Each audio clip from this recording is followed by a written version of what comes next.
I'm Peter, and this is the Tarot Table with Bonnie and Peter, where we lay the cards on the table to talk about life, tarot, and everything in between. So shuffle your deck, pull up a chair, and join us at the Tarot Table.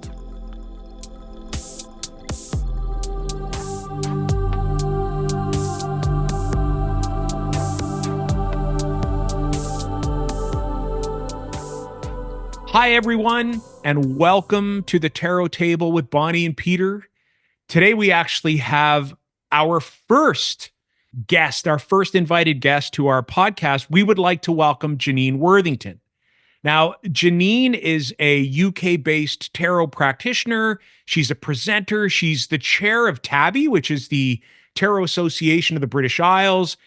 She's a creator of what I think is one of the most original and intriguing tarot decks in my collection, because it's in my personal collection. I actually highlighted it on a previous episode as one of my favorite decks. So she created the In-Between Tarot deck and guidebook. And I have to say, she's just an all-round pleasant person. So Janine, welcome to the Tarot Table. Thank you very much. Thank you, Peter and Bonnie, for inviting me on. We're so excited to have you here. Yeah, I've been looking forward to it all week. So have we. So I guess before we get started, do you want to let us know how you got into tarot, like right from the beginning? How, if it called to you in any way or... Well, so my first love was actually astrology when I was a tiny, tiny little one. And we always used to go, so I'm in Manchester in the UK, and we always used to go to the coast, me and my parents and my brother, to go and have a look at Blackpool.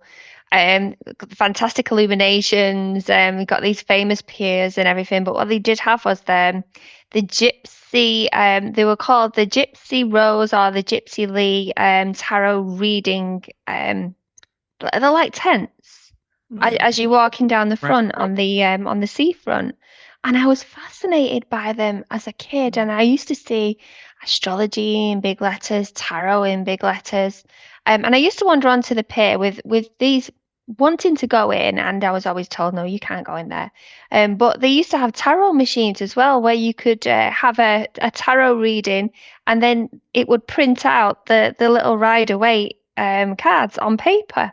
And I used to take them home and I cut them out. And I think my first one was this little paper cutout deck that I got as a kid. And then I found a pack of Thoth tarot cards under the floorboards in my childhood bedroom. Wow. So still don't know who those belong to. Have a feeling it might have been passed down through the family, but can't confirm it. So it's a really old deck from I think it's from the 60s or the 70s. And then my mum and dad bought me the Russell Grant Astro Tarot, which obviously combines tarot and astrology. And I just had a real passion for both things as I was growing up. I really loved it. I joined the Navy when I was 17, and I took my cards with me all around the world. We went to the Caribbean for 6 months to do a tour over there. I took my cards there. I did some courses when I was younger, and then I started to do the training for the Tarot Association up in the Lake District, which is run by Marcus Katz and Tali Goodwin. Right. So yeah, I was one of their trainers many years ago, and I used to do the 78 days course. Course, so, right. Yeah, we take them through all of those. They have a book, I think, that is now focused on that, on the course that Katz and Goodwin. The course was focused on the book, so that the course and the book came out at the same time. Okay. And I was the lead trainer for that, so I was really proud. I've done so much with tarot over the years. As a kid, it was all things astrology, and then developed into a passion for tarot as well. for the tarot. When you said a tarot machine, I'm like, Tarot I that's want one of those. right. Exactly. Like that sounds, just imagine in the front of your house having a tarot machine where, if you're too tired to do your own reading, you're just like, all right, I'm just going to go to the machine. I'm going to see what the machine has to say and print off a card. It was like a Zoltar machine. Do you remember the Zoltar Of machine? Was it course. off the film Big? I Yes. think Oh, the yeah. really famous Yeah. Zoltar machine. Yeah, with Tom Hanks. Yeah, and I printed them out, and I had them. I wish I would have kept them actually. I think I had them an elastic band wrapped around them. And I thought it was really good. I got this paper Rider-Waite deck, and then it started to buy the books and get more acquainted with it all. Yeah. I love that. Well, Halloween. Oh, sorry. No. Halloween is coming up soon, which is like probably one of my favorite days of the year. So can you imagine having one of those tarot machines at like Halloween? I'm that would obsessed. be I need to find fabulous. one of these machines. I don't even know if they have Probably them not. anymore. I mean, it was a really old an old thing. I can't even remember if it was the 80s or the 90s. Probably the 90s, and I just don't think that they exist. Yeah. Because now you've got the things you put pennies in, and you get silly tokens come out, and then you can go and buy penny sweets and stuff with it. Exactly. Yeah. At usually at 20 times the cost of what it would be if you had bought it on Exactly. your own. Yeah. Now, the Thoth deck, do you still have that deck as well? Yeah, The I one. do. Wow. It's a bit battered, and I've would got imagine. a few cards missing now. Yeah, I would imagine it would be. That's a fascinating story. Like what a calling, what a calling to the tarot to actually find a deck in the floorboards of your home. That's in some ways that's something saying, hey, look over here. I know you're interested in astrology, but we've got something here that just might be able to combine those two. It was somebody's stash, obviously, all their prized possessions underneath the floorboards, and obviously this deck of cards was, or they were hiding it because they weren't allowed to use it. So who knows? Well, and what a deck to hide as well, right? The Thoth deck would be one that, Crowley's and Harris's deck would be something that being hidden in floorboards is probably an appropriate place for it as well. It's right surrounded by all kinds of mystery. Well, that's and okay. So with Katz and Goodwin's program, and then but you teach programs on your own now as well, do you not? Like you obviously are working through festivals and workshops and whatnot as well. Yes, I do. So at the festivals, and I think I mentioned before we just come on live. I do about 5 now. So Glastonbury, the Eden Festival, the Soul Fest, the Equinox, and the Burning Witch Festival. And when I do workshops, I teach people, usually with no experience of tarot cards, how to use playing cards to read a pack of tarot cards. So it's the numerology. I give them all a pack of playing cards. I explain the elements. I explain the numerology, and then I explain how it fits in with the tarot cards. So I have lots of tarot cards in the middle of the tent as well, and then they've all got playing cards, and then I get them to do readings for each other. And by the end, they're all really into it and doing readings, and very excited to pick up a playing card deck as soon as they get home and start reading for friends and family. That's I love doing that. I know that when Bonnie and I sort of started this podcast, a lot of what we wanted to do was to make the tarot accessible to people who had never experienced the tarot before, because we find that it's such a valuable tool, and people are either apprehensive or even fearful, or they misunderstand it. So from my perspective, it's lovely to hear somebody who's, I want to work with beginners. I want to work with people who actually, don't work with it. And then to use something as familiar as playing cards, where most people know full well what a playing card deck is because they've in all likelihood seen them growing up, or they still play with them. So, and sorry. Oh, no, there's no frightening images either. So I'm coming from the the viewpoint of, I was afraid of tarot for many years. I had a tarot deck when I was a teenager, but then it didn't resonate with me. And then I think, TV and, movies where people portray like all these like scary images. I really didn't want anything to do with the tarot for quite some time. Obviously, that's changed now, but using a deck of playing cards is great because there's nothing that's threatening when you pull over the card. You're just basically, like you said, learning the numerology of that, tying in the elements, and then you can approach tarot in a different way rather than coming from a place of fear. So I love that. Yeah, absolutely. And it's fun to see all the different age ranges that are interested in it. So there was a couple of young lads that come up to the front of the tent at the Solfest, which was the last one that I did, and they just had a question: how does it work? How if you pull a card from the deck, how do you explain that? How does that work? And I always explain it, and I explained it to them as you pick your friends, your work situations, the person that you want to speak to next at the festival, depending on whether your energy resonates with theirs or not. And it's the same thing all the way down to picking a card, or picking a book off the shelf. It resonates because it's your energy resonating with that card or that book or that person or that situation. And there's energy around everything. And that is the way that it works. Yeah. They loved that answer. And he went, "Oh, thank you very much," and wandered off. That is a great way to put I it. say it's a great answer. Of course, they love the it's a great answer, right? Great answer. Mhm. Yeah. Thank you.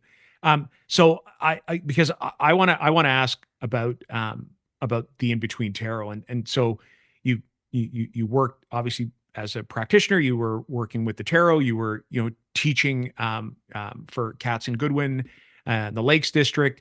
Where did that idea of creating your own deck come from? And I'll even add, because it is such, and I mentioned that in the introduction, it is such a unique and an intriguing deck in the way you approach its creation. So I'm really curious to know the process around that creation, and then even talk to us a little bit about the deck. But I know Bonnie and I'll have a bunch of questions because we each have our own copies. So.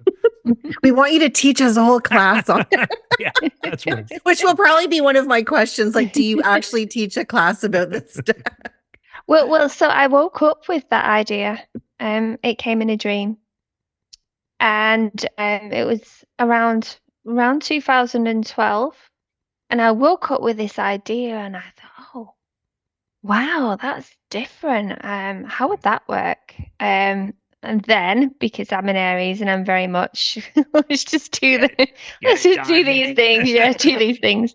Yeah, I started on a journey to do just the majors only version of the in-between tarot deck, and with my dad, because my dad is a graphic artist, a graphic designer. What? And that's the first so that is the 2013 majors only. Oh, okay. Yeah. And there was a book that went with it as well.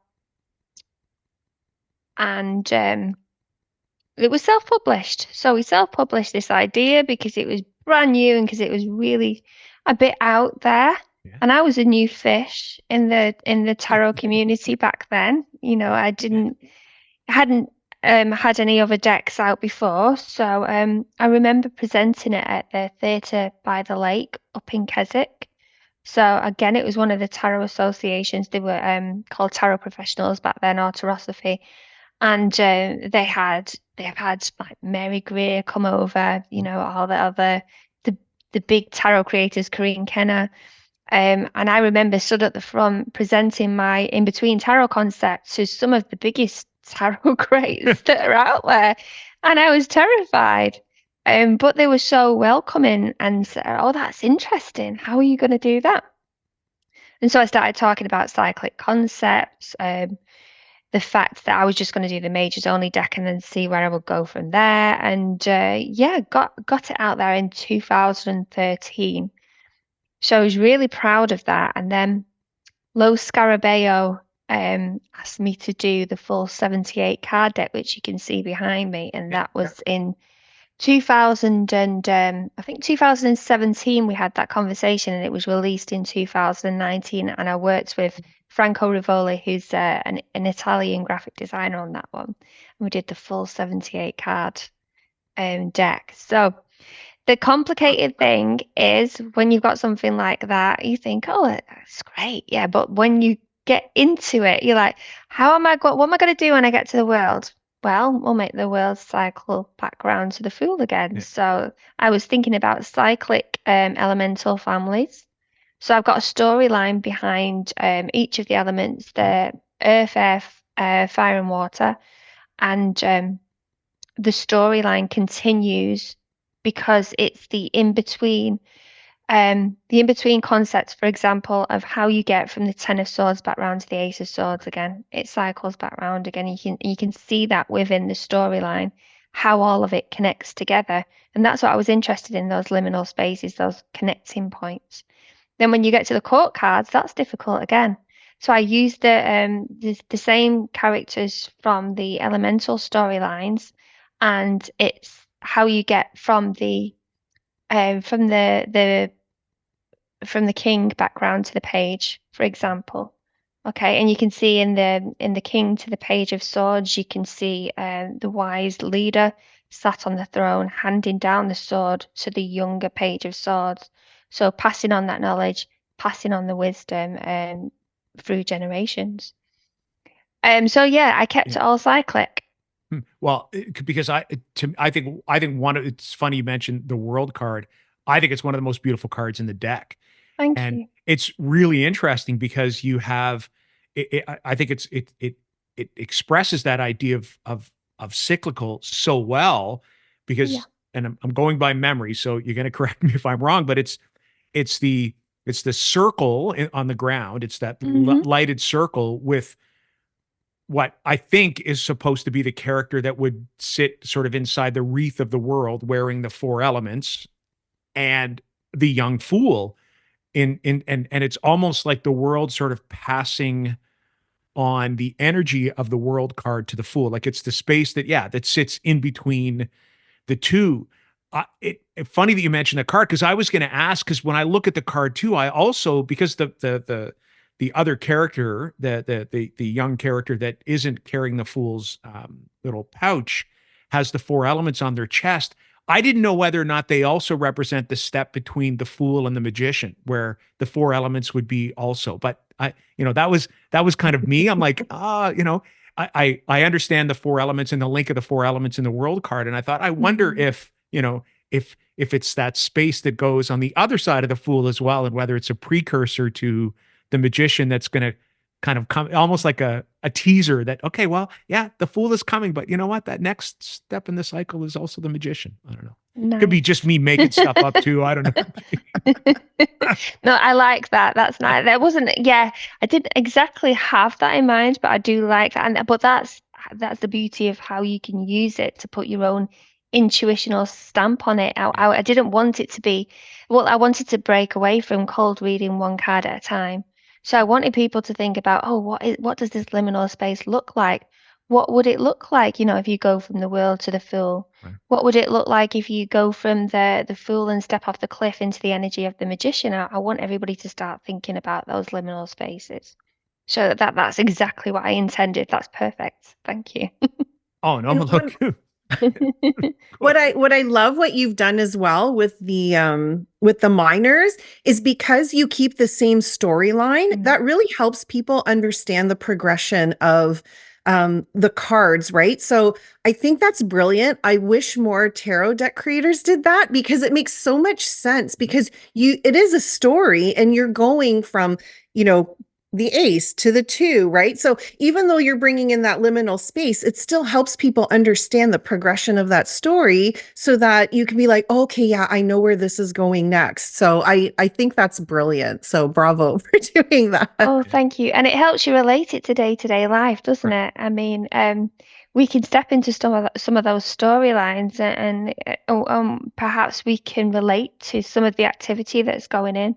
And I know that I could a week ago with the 9 to the 10 of wands, I felt completely burnt out and I could relate to it exactly. And I was waiting to cycle back around to the ace of wands again, really looking forward to reigniting the torch, that creative spark, which I know will come once I've got my rest. So I'm always thinking about the next step.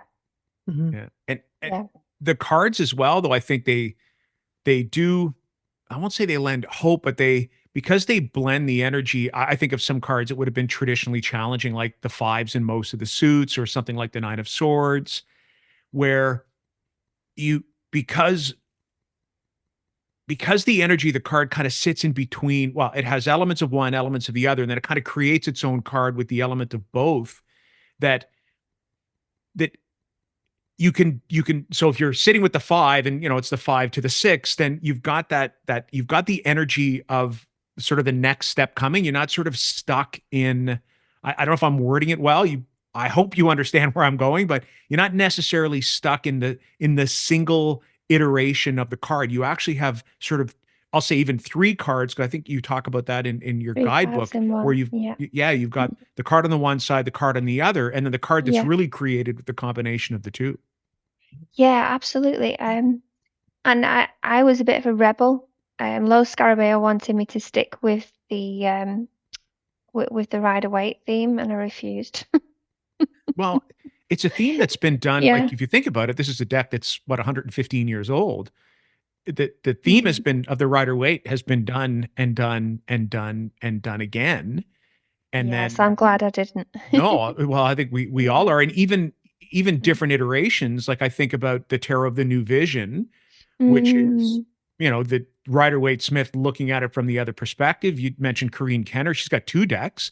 She's got the Before Tarot and the After Tarot, that are also kind of a revisioning of the Rider Waite. So, I yeah. say kudos to you for having, like, for going out of the narrative of the Rider Waite and doing something different. Well, that was interesting because the Before and the After Tarot actually came out after mine. After, yeah. But because they have a huge publisher, and mine was self-published, yeah, the big published ones make the biggest waves. But mine came out in 2013. I think hers came out in maybe 15 and 16, 17 17, yeah. respectively. I'm not entirely Yeah, sure, but yeah, yeah, somewhere in between. And then yeah. my said full 78 one came out in 2019. So while I had that bit of a gap, it was nice to see what else was going on. I'm like, oh, right, okay. Right. Yeah, and I Yeah. think the Tarot of the New Vision, that's one that's, I think, Mm, 2003, 2005, 2006. I think it's in that area. You might know better than I do, um I just think that the concept of reviewing or revising a Rider Waite mm. Smith deck, whether it's before or after the creation of your deck, it's been done. This is, I just think I can't. It's why I listed it as one of my favorites. I can't talk about this deck enough, because of, and we had talked about this, before you and I. It's such an original idea, such an I original love idea. that. And so this is the one where you can see it from the different viewpoints. So as walking around the back of the throne, what's going on behind the back of the Yeah, throne. And yeah, yeah, I know I love that one too. yeah. And What a fantastic idea. right, creative license, and Yeah, that's where, otherwise, yeah.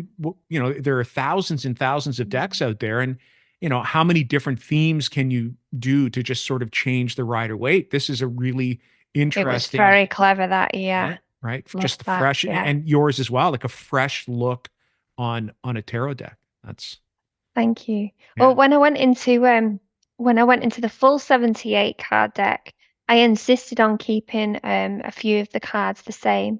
So in the original one, I know, Bonnie, you said that you liked this one. I've got the Priestess to the Empress. Mm. So Oh, this is the Mages only version, and it's called Twilight, that Twilight stage with the baby in utero.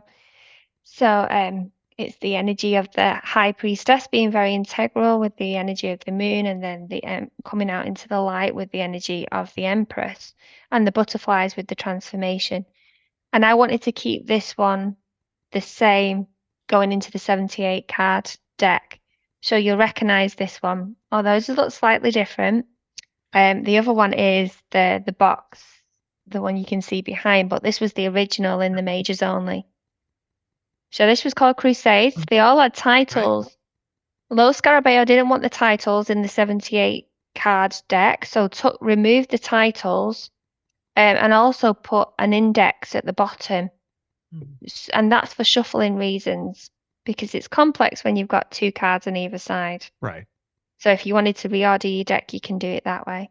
And then the other one is the one that you were just talking about, which is the world background to the World Fool again. Yeah. Yeah. Yeah. And again, it looks the That concept again. is the same. The image is Mm. is slightly different. Yeah. Oh, this one's called New Order. New Order. You might recognize the link to the Joy Division, New Order and I Joy was going to Division. say, right? The Joy Division, once Joy Division stopped becoming Joy Division, and they became New Order. 70s Great. band. There you go. Well, yes, you're talking to somebody who plays keyboards in an 80s cover band, so I Oh, fully you know Joy understand. Division. Totally understand Joy Division and New Order. No, it's great. Yeah, no, thank you. And I can't stress enough for people who are listening, and if you're looking for, for a deck that's creative and intriguing, neither Bonnie nor I can, recommend this deck enough. It's such an interesting deck. We both have it in our collection. Well, and I love the fact too that normally when I'm reading, I think about the energy of where that card came from. So I always look to be like, oh, so if we take the Four of Swords, for example, which I love that card. So I always think like, okay, well, now this is a time of rest, a time for healing. Like there could have been something that just happened that might have been really painful, or, something that you went through. So with your cards, you have 3, right? Like you have where the energy was, where it, and then like where it is now, but also where it's going. So you can do so much with one card, which is what you've said before. Like it's basically like a 3-card reading by pulling one card. So yeah, and you've got to be careful when you the term resting on your laurels. Yes. Be careful, because in the background of the Five of Swords energy is coming in. Mm-hmm. You don't want those people being manipulative in the background, or stealing your ideas or things like that. And sometimes you still got to keep one eye open even when you're resting, and that is it's not always the case. But with the 4 to the 5 of Swords, it is, because you're moving into that 5, and the 5 is the tricky midway stage, which invites a bit of conflict. There's not quite over the halfway mark, and you're still ready to fall back to the 4. So 5's always a little bit tricky. Yeah. Well, I'm glad you brought that up, because I have a question. Okay. So when you are looking at when you're looking at a difficult card, but it's transitioning into something more positive, although there's no negative and positives really in tarot, but that's easy to do, because it's kind of like, okay, you're in this space, and then like you're moving into something that's going to move you into a different direction, or whatever the message is. But when you're going from that 4 of Swords into the 5, is that more of like, would you interpret that more of like a warning, or this is where you're heading, or kind of like, how would you, right? Because you're resting, so we can all appreciate resting, but if now we're coming into that other energy where there could be conflict or something, how would you guide somebody in that situation? Is it more of just like a warning that you could be heading there?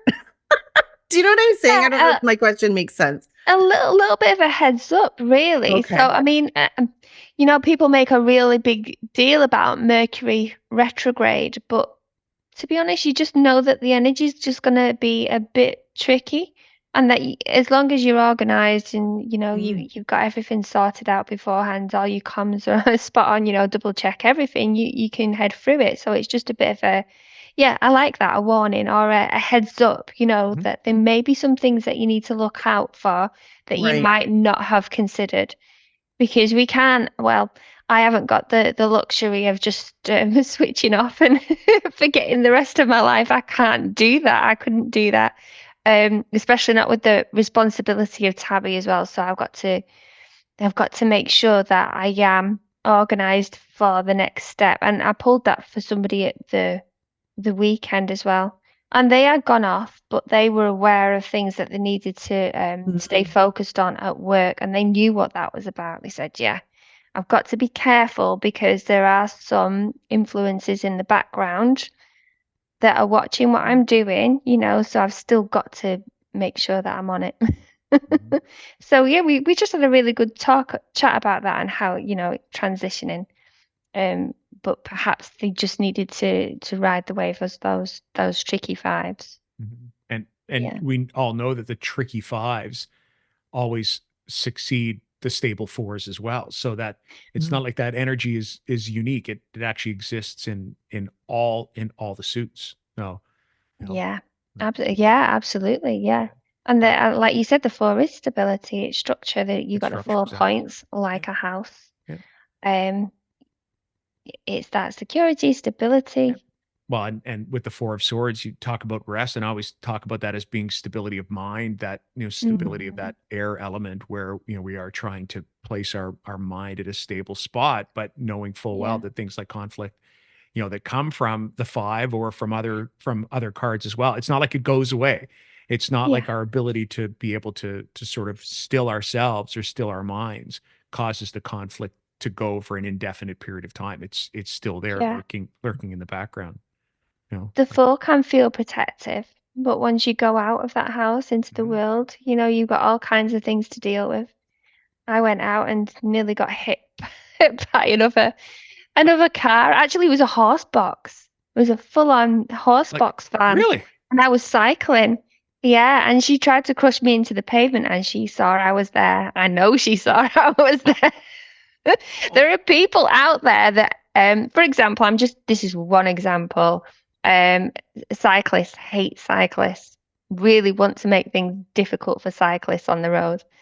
And yeah, you've just got to keep your eyes open for those people that try to kill you, when you're on your way back from work. Janine, we've got them here too. Because I love to cycle, and I will almost exclusively cycle on trails only here, because just like you said, there are people that, yeah.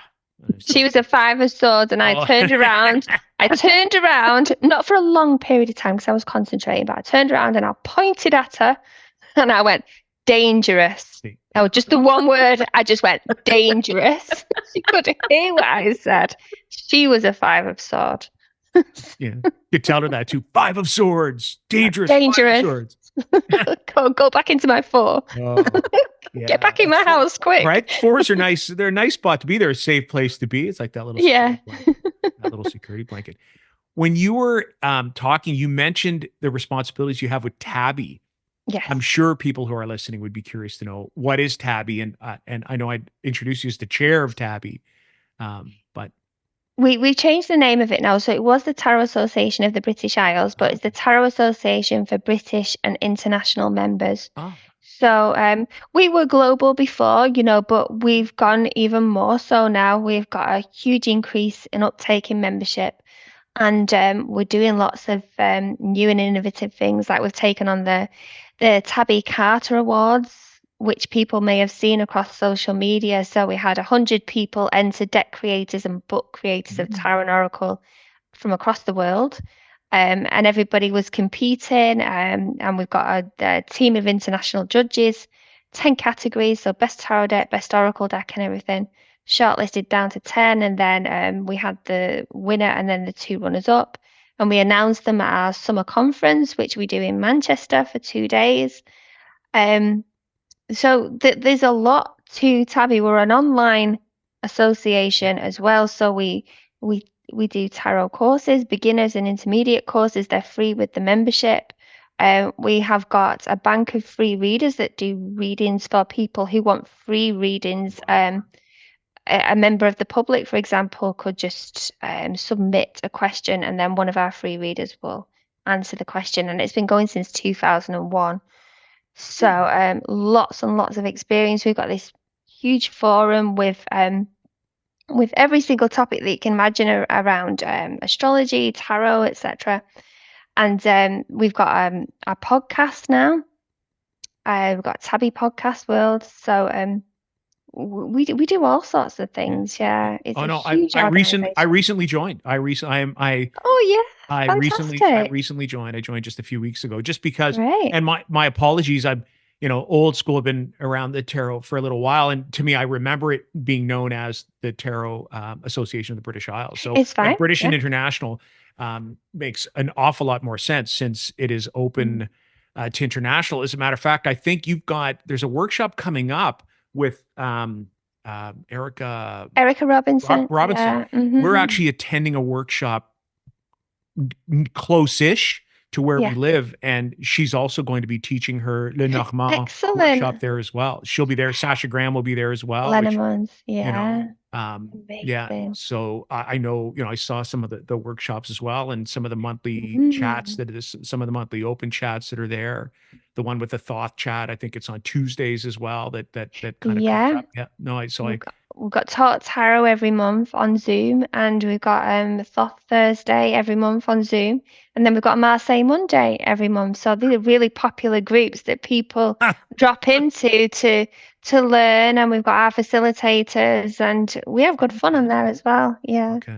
And we do a workshop every month, and as you said, we've got Erica Robinson coming up in September doing the Lenormand. Yeah. And it's wonderful because I know we had the Canadian Tarot Network for a little while, but I think it's been defunct now for quite some time, because I think I was a member, would have been 2003, 2004, 2005, and I kind of remember it going by the wayside. And I know we have Bonnie and I are both in Canada. For those who are unaware, we have little pockets of learning and pockets of sort of professional associations, but nothing like what you offer, especially with it being an online association. That's fabulous.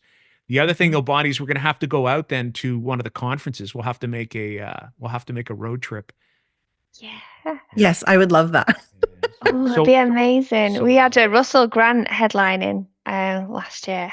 And we have the famous astrologer. Yeah. And we had some amazing guests this year as well. So we had Marian Kirk, we had Emily Cardin, was another one who did the transparent tarot.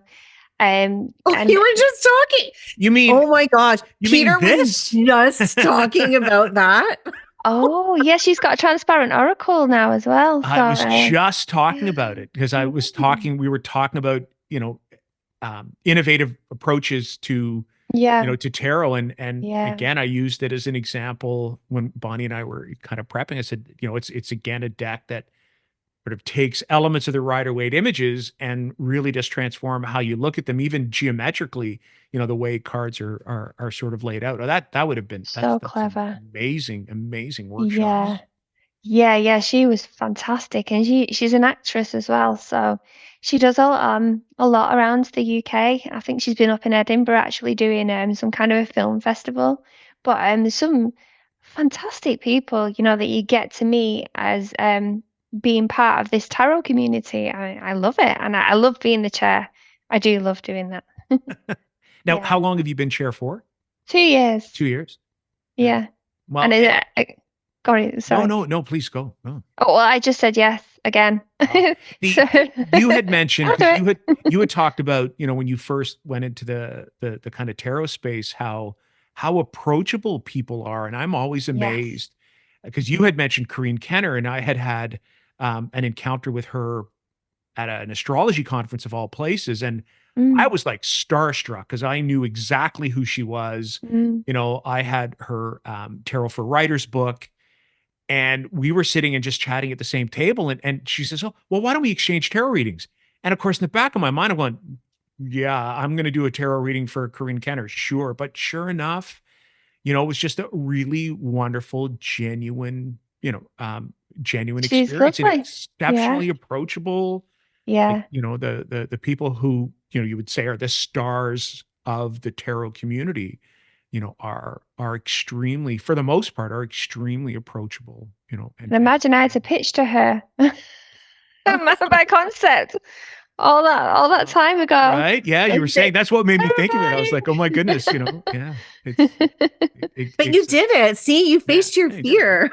I'm so like, right. That's so inspiring to do. And now we get to feel nervous having you as a guest on the pod. See, it's like full circle. Yeah. It's like full circle.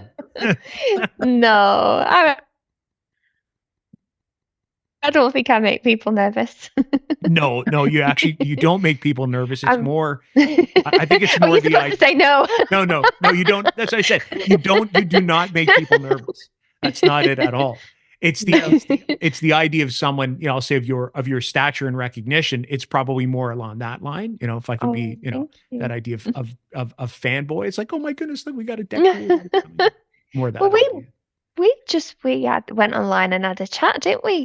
Gosh, it was a few years It ago. was It a was few about years ago. 3 years ago or Yeah, something like that. yeah. We just wanted to chat about tarot, didn't we? And we just went on Zoom and had a chat, didn't we? And We and it became was friends from there. Yeah. correct. And this is what I mean about the approachability of the tarot community, right? And this was, Yeah. you were somebody you already had a deck out, and I Mm. remember it's like, oh, let's just chat tarot. I'm like, okay.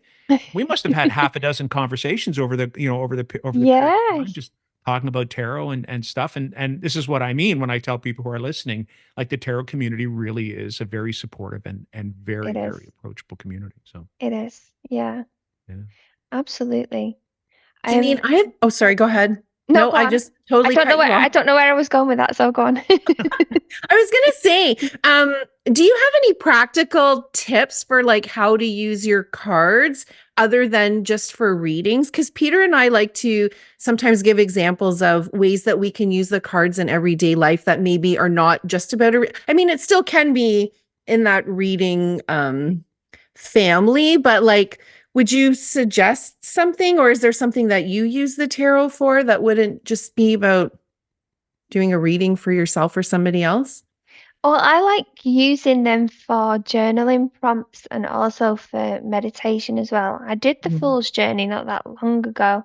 Well, I'm still doing it. It's not something you can do as a quick fix. Exactly. But the Fool's Journey or the Hero's Journey is obviously slightly different when you're using the in-between tarot, but it helps you with the steps as well. So you can Mhm. actually lay them all out. And you can look at that and you can see how it applies to you, or perhaps it's giving you some ideas of kind of the energy that's entering your life at the moment, depending on the particular card that you're working with. So this one in April was very prominent for me, when the Fool actually takes the leap off the cliff and is moving into the energy of the Magician. I felt very much that I was taking a leap of faith with everything that I was doing, actually. At that time, I just went up to Scotland and I climbed Ben Nevis on my own, and I met a load of people on the way, and I slept in the boot of my car at one point because there was a storm.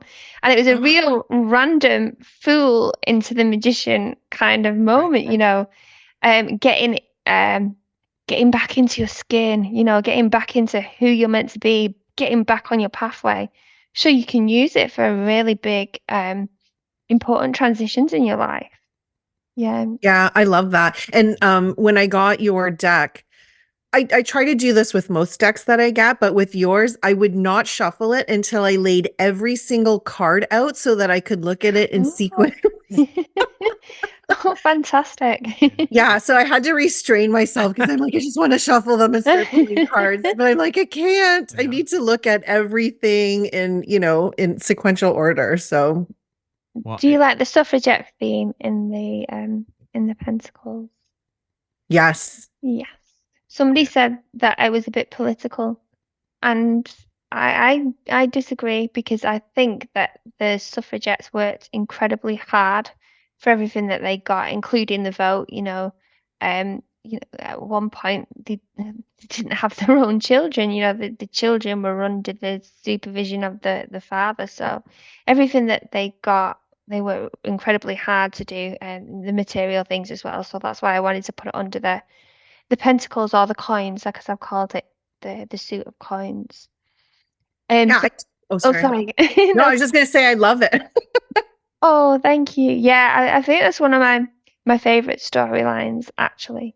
Yeah. Yeah. What a better way to kind of to in some ways almost honor hard work as well, which really sits nicely in the suit of coins. So Yeah, and the opinion of them has changed after so many years, because they were actually classified as a terrorist organization not even that long ago. It wow. was declassified. They're not not a terrorist organization anymore, but yeah, they were known as a terrorist organization. So the viewpoints completely changed on that. Yeah. Well, and even the political story, the political thread that runs through it as well. In Mm, some ways, yeah. if people want to take a look at the politics, then it is a story, of a story of those who identify as women to work towards gaining their rights. It's actually a story that hasn't ended either. So in some ways, Yeah. you've got that cycle Yeah, of it's kind of true. 1 to 10, Yeah. that story that's Mm-hmm. continuing, despite the fact that the suffragettes would have, is a story, an historical story that is 100 years old and then some. There's still stories. There's still a narrative thread that runs through, some places today, and that finds relevance. So Yeah, yeah. So you yeah, can use the cards for storytelling as well. And I find storytelling really helps you to get into the card concepts and the idea of transitions and the idea of liminal spaces. And if you start telling stories with your cards, with the minors, with the majors, even with the court cards, you can get a stronger feel for your decks and all of the decks that you work with because you're making a connection with them, making a relationship with those cards. yeah. And Yeah. when you talk about the that liminal space, it's a reminder Mhm. too that we can only, there's 78 cards in a deck. So in some ways, it's it's up to the person who's creating the deck as to where those little 78 snippets get taken. Whereas, as your deck points out, there's actually space in between the narrative. So when you talk about the Fool's Journey, 22 cards in the major arcana. Well, the Fool's Journey is infinite. There are not just 22 steps. There's all the steps that are in between those 22 steps as well. Because I've Yeah. had this deck for a few years. I think I bought it in 2020. And I remember doing the same thing, laying out all the major arcana. And then I was like, oh, hold on a second. I'm going to take the Fool and I'm going to put it at the end now because I'm going to put it beside the World because that's where I fell in love with the image because you can see the Fool. And then I'm like, well, oh, but hang on a second. Now I got to take the Magician and put it beside the Fool. So for a couple of times, I literally physically found myself moving the card from the beginning of the story and bring it to the end of the story. And then I kind of uh, not literally smack myself, but said, Peter, well, that's the whole point of a cyclical story. So I stopped doing it and recognized that the concept plays really, really nicely. Thank you. And the And it same thing and with the Emperor Hierophant y- card, like the one that's on the cover as well. Same yeah. thing, right? It's two Mm. strong, powerful characters where their Aries and energy is Taurus. prominent right there. Mm. Yeah, exactly. Aries and Taurus. Yeah, and the chessboard with the different moves, in order to get across Mhm. from one step to the The other. next. Yeah, Huge chasm. 'Cause they're different personalities for sure. completely. Yeah, Yeah. yeah, absolutely. And something I didn't talk about within the book of the 78 cards is reversals. But now, if I could do a revised edition, I'd actually see reversals as reversing the energy, so Mhm. we could go back from the fool to the world, maybe not ready to make that leap from the fool to the magician. He can go back up onto the cliff, Right. he's not ready to do it. Yeah, yeah. It's Yeah, like hitting so. rewind on the cycle. Oh, oh, no, hang on, back we go. Exactly. And we never go in order with the Fascinating concept. fool's journey in our life anyway. I mean, some people can start sadly, the childhood in the devil cards, Mhm. with difficult influences, difficult family members, and hard times, not everybody will start from the fool and do it in a chronicle order, all the way through to the world. Yeah, And then we'll start again so many times in our lives. So I've just started again afresh this year from the fool to the yeah, magician. yeah. I'm starting another chapter. And I'll probably start another few chapters in my life before I actually pop my clogs. But yeah, it's not like that, right, we're born, this is the Right, fool. And right. then at the end, when we die, that's the world. No, it doesn't work like That's that. yeah, that's exactly it, Yeah. right? That's why it's called a Yeah. cycle. So, Exactly. yeah. Yeah. Well, We go through so many of these cycles and we we're do. lucky. Yeah. We do. Well, Mm. shall we try the cards then since we've talked about the cards? Yeah. So Bonnie and I at every episode, we finish it off with a one card draw. I know you had said that you like people to use that your deck can work so much more than just the single card draw that it tells it's a story. And then, but I also think each card is almost 3 cards in and unto itself. So one card can almost tell, can kind of tell a 3-card story. So shall we, we're going to each use, draw? yeah, we're going to use your deck actually. So we all have our own copies. We all have, yes, we all have your deck. And What's that question? Well, I would never focus on a question other than what does the tarot tell me and need to tell me in this time and in this space? Okay. Because as we've approached it, what we've decided to do consciously from the beginning is almost treat this like a learning experience. So we didn't necessarily want to create a vehicle through a podcast where people would learn, today even though we've done episodes where we focus on on the aces and the twos, we didn't want to kind of sequentially go through each card in the deck. We thought instead, if every episode we each draw a card, and we have a weekly podcast, then over the course of a month, people have experienced 8 different cards. And then over 2 months, they've experienced 16 different cards and so forth and so on. So we often talk about what the card might bring up if it came up in a reading from a general perspective. So it's not a question, but you are welcome.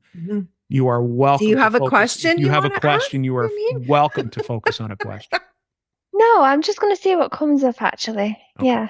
Okay. Yeah. And how are we? How do we want to do this? Yes. In what order would we like to go here? It's your podcast. You choose. All right. You want to go first, Peter? Sure. All right. I'm gonna go first. The pressure is on now. The pressure is on. You want to talk about nervous? Hang on. Yeah. I'm gonna shuffle the deck in front of the person who created the deck. All right. So I'm just. Do you want us to hum some elevator music? No. Oh, we should do that. We should put some music. Yeah, while we're shuffling. All right. So I'm just gonna think. Okay, that felt like a good spot to stop. Okay. So I have the card sort of in between the 8 and the 9 of swords. So if I understand the deck correctly, this is a card that, and if you look at it, it's actually really interesting because the image literally exists between the 8 and the 9. So if I'm looking at this card, I'm thinking this card brings up, there's a sense of almost powerlessness to the card, right? There's a sense of restriction. There's a sense of entrapment from the 8. But then you also have that person in the background. There's a real sense of anxiety. So, what we worry about, our fears, our nightmares, which would be very much kind of a 9 of swords idea, that are hanging over our heads. As Bonnie will say, I always kind of go back to the Rider-Waite. So we have both that restriction and entrapment and powerlessness from the 8 that is blended with our anxieties and our fears and our nightmares from the 9. So if I drew this card, what would I look for? Well, I probably want to honor the fact that I am powerless, that I'm at a low point, and I might not be in a good spot. That this card is kind of saying, you know what? I have that feeling of trapped. I have that feeling of immobility. But I always want to take a look at, well, where would be mess, like what, to quote Bonnie, what do I do with that information? So I'm like, well, I want to look for hope. And then I wonder, okay, couple of things. I'm in the area of swords. So it might very well be, and I'm going to put the card down now, but it might be that it's the mental construct of the swords themselves that are trapping me here. The fact that I can't move, the fact that I'm anxious, the fact that my nightmares are kind of overpowering me is a mental construct. This is the space of air. This is the space of mental stuff. So first I would check and see, well, is what I'm thinking align with reality? Am I really entrapped? Am I really feeling powerless? Am I really feeling restricted? Is what I'm worrying about worth the mental energy? And then I also looked at, because, I think the image of the cards is sometimes important. I saw what to me looks like an eagle, could be an eagle or a hawk. And I wondered, is that something overhead that is looking to provide help? And then I reminded myself of the myth of Prometheus. And I said, well, maybe, but maybe it's also coming to pick out my liver or pluck my eyes out, who knows? But, and then I was like, yeah, I'm going to try. Oh, well, the other thing for hopes, I'm trying to think, you mentioned astrology, and I'll bring it in sometimes. I'm trying to 8. So we're in the realm of Gemini here. So 8, 9, 10 of swords, Gemini 1, Gemini 2, Gemini 3, rulership Gemini 1, Jupiter, rulership Gemini 2, Mars. So the 8 of swords would be Jupiter in Gemini. The 9 of swords would be Mars in Gemini. So if we're looking for hope in this card, then Jupiter, its connection to Jupiter might be that element of hope that's coming from this as well. So if I'm summing this up, I'm thinking this card really is we are feeling anxious, powerless, trapped, but we might, one, honor the fact that that's, maybe we are at a low point. And if we're at a low point, then really the only place to go is up, signaled by the eagle that's up here in the ad, that the eagle is up, that might be, there might be hope, might not be. It might be, look, we got to sit in this low point a little while longer, and then possibly look at that Jupiter connection with the 8 of swords in particular. I don't know. Janine, did I do okay? I'm fantastic. Yeah. And perspective. Talk about nerves. I'm like, okay. No, I'm done. I went first. I'm good now. That's it. No, that was fantastic. Yeah. Yeah. And perspective with the bird as well. The bird's eye view, taking a different perspective, a little bit like the Hanged Man, and the need to release. There's a massive need to release when you get to that point. Yeah. Yeah. Okay. Yeah. Thank you. All right. Thank you. Oh no, thank you. Thank you. Oh my goodness. Okay. Bonnie, do you want to go next then? Yeah. Okay. Now I'm nervous. And of course I get one that is going to so Janine, I have this sometimes different way of looking at tarot. And the 3 of swords in the traditional sense is one of those cards that I don't necessarily read it as heartbreak and grief and sorrow, depending on what's around that. I think of it more from a numerological perspective of creativity and how we use the mind. So of course I pulled the 2 of swords going into the energy of the 3 of swords. So if I were to get this in a reading, I would think, okay, there's a decision probably that I've just made, because if we're now moving into that new energy, so the 2 of swords really is about trying to make a really difficult decision. And I think I've passed that point now. I've made a really difficult decision. Now, how am I moving into the 3, which is about the mind and our thoughts? So am I in this space of I've made this decision and now I don't want my thoughts to start derailing the decision that I just made, right?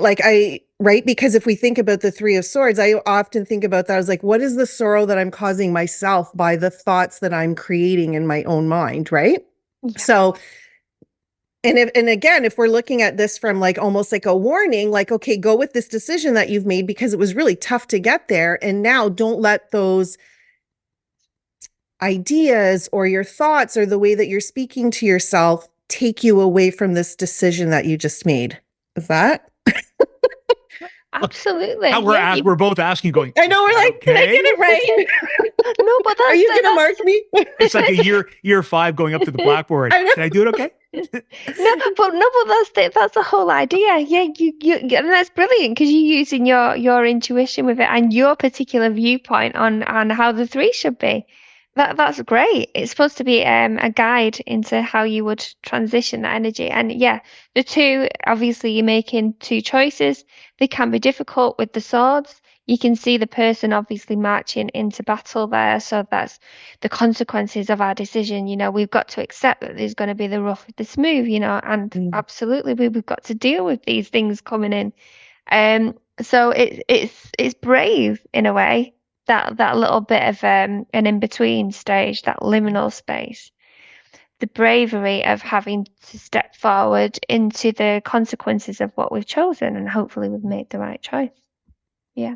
I love that. Yes. And I love your 3 of swords because it shows somebody who's writing a letter. And I was like, yes, it's not like a dagger through the heart. Strategy. We got a bit of strategy coming in. Yes.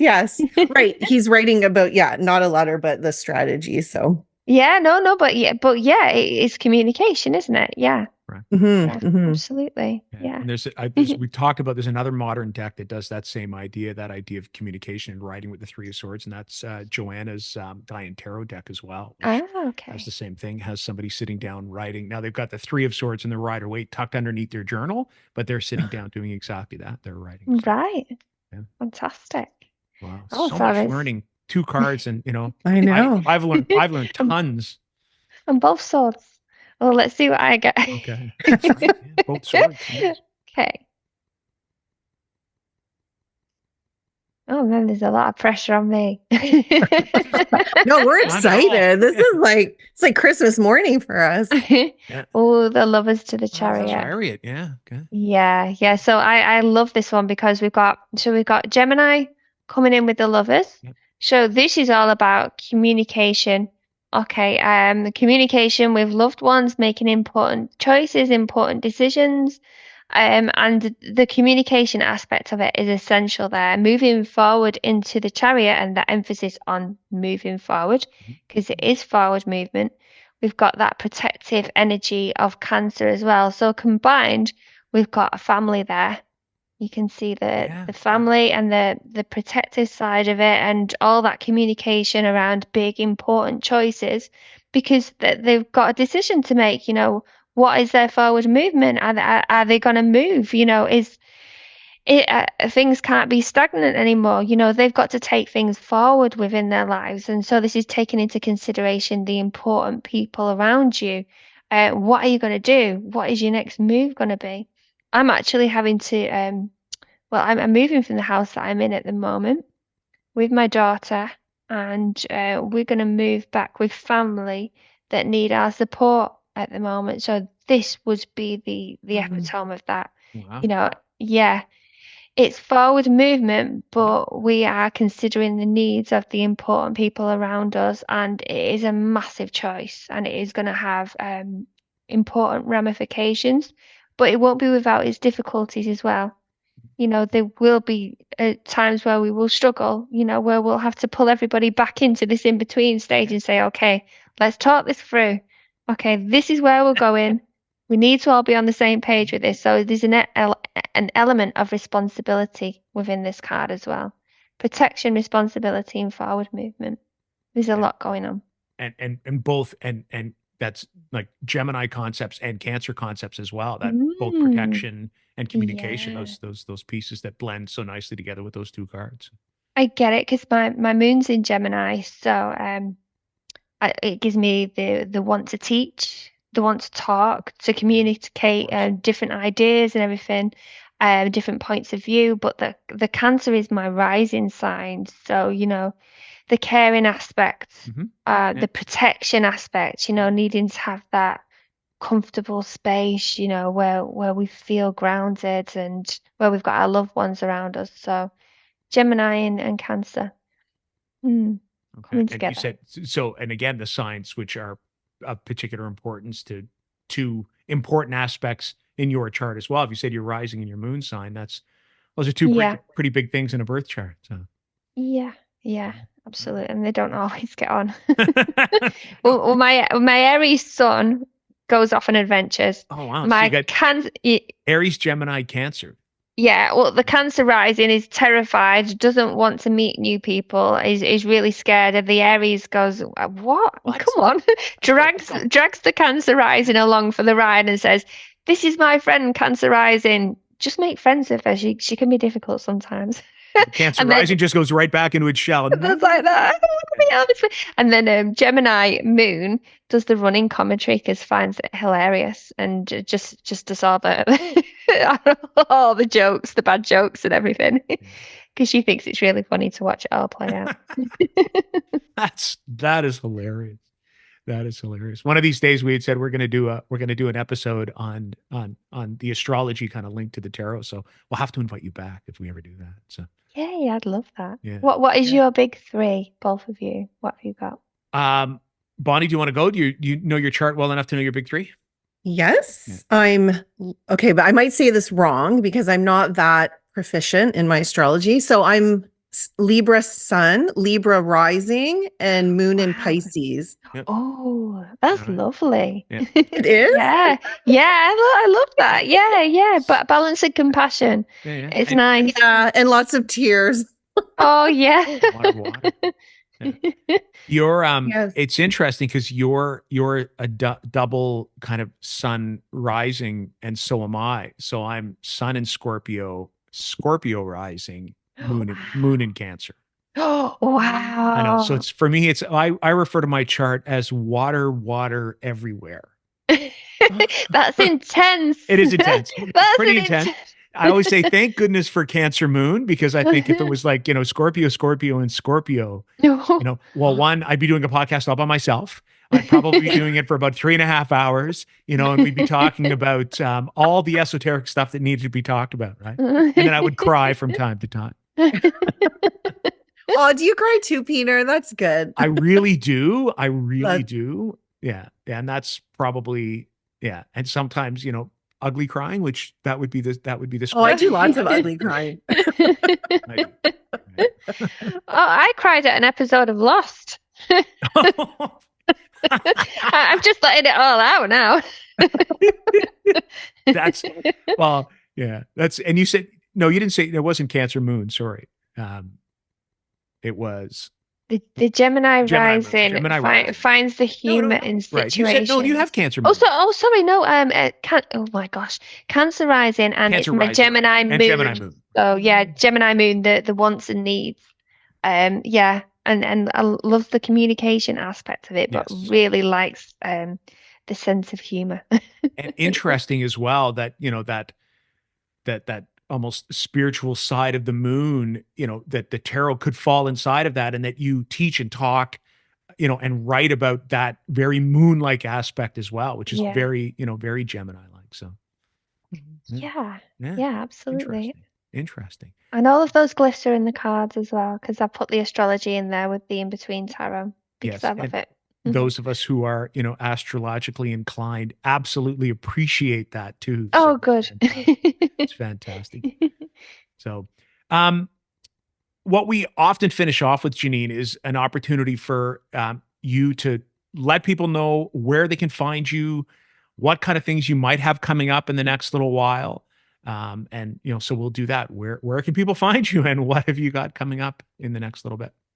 I am the in-between tarot across social media. So I am on Instagram, Facebook, Twitter, YouTube, LinkedIn, TikTok, etc. All as the in-between tarot, usually wearing my top hat.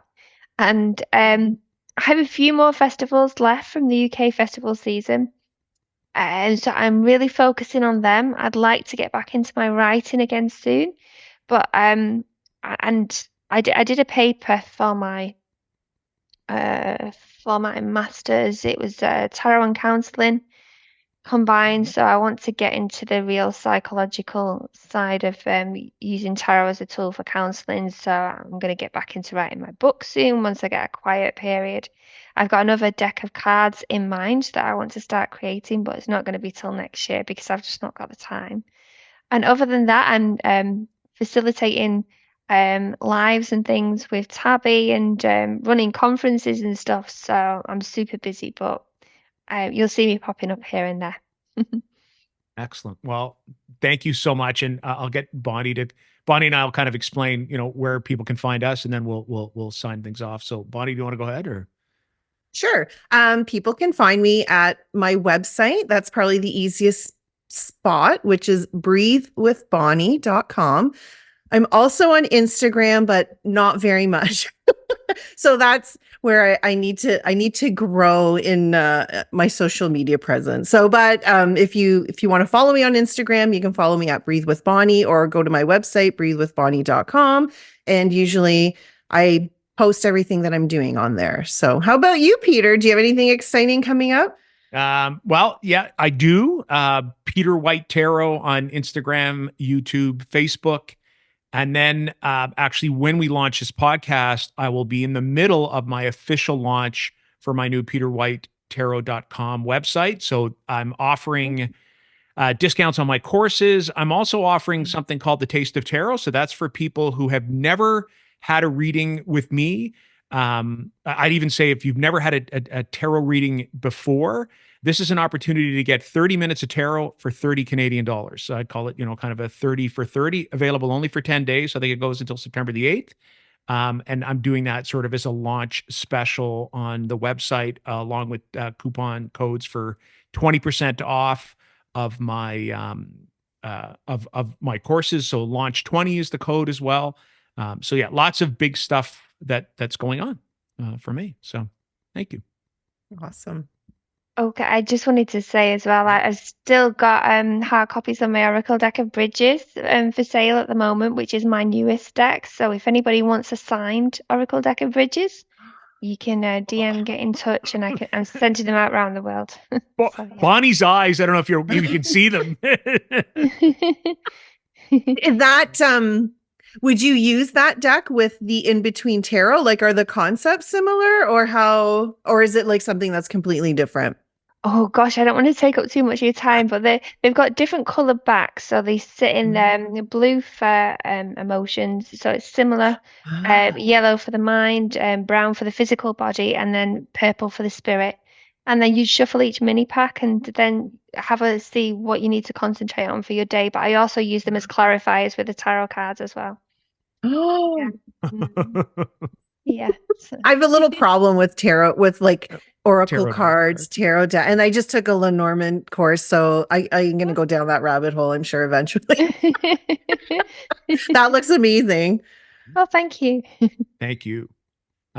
So with that, then we both, Bonnie and I, we just want to say to you, Janine, a massive thank you for taking the time, for one, being our inaugural guest, but also for sharing your wealth of knowledge, your deck, everything that you do in the tarot and everything you bring to the tarot community. So just again, want to say so much. huge thank you for joining us today.